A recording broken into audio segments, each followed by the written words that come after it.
नमस्कार एचएम टीवीर स्वतंत्र उपस्थापन को स्वागत करुछि मु सरोजिनी। समय स्रोत में बदलुछि पृथ्वी, बदलुछि मनुष्य जीवन शैली, आउ बदलुछि जनबसतिर भौगोलिक स्थिति। अन्य भली महानदी भी तार गतिपथ बदलाई। गतिपथ परिवर्तन जोगु नदी गर्भरे लीन होइछि त आउ केउठी गड़ी उठिछि जनबसति।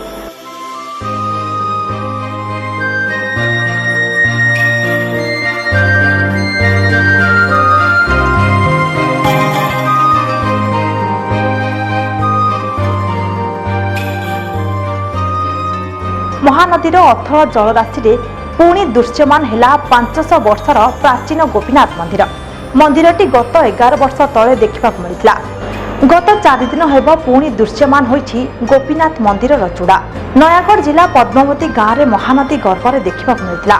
महानदी गर्भर आविष्कृत प्राय 500 वर्ष तलर यह मंदिर को देखि आश्चर्य होइछन्ति ऐतिहासिक और गवेषक।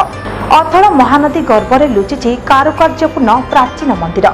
पुरुखा लोकंक मतरे यह प्राय 500 वर्ष तलर गोपीनाथ मंदिर।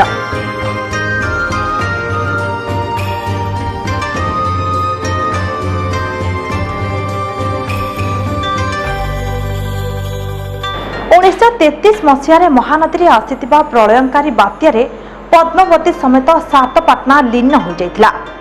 गाँ लोके एही नदी रे पुणी बसती स्थापन कले। महानदी रे जेबे पानी कमे सेबे दृश्यमान हुए एही गोपीनाथ जीव मंदिर चूड़ा।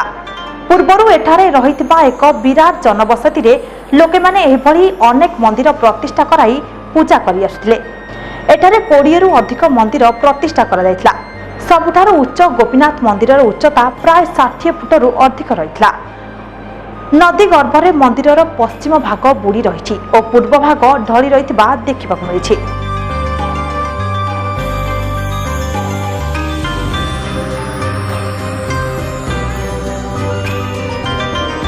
आज उपस्थापन को एथि रखुछु। नमस्कार।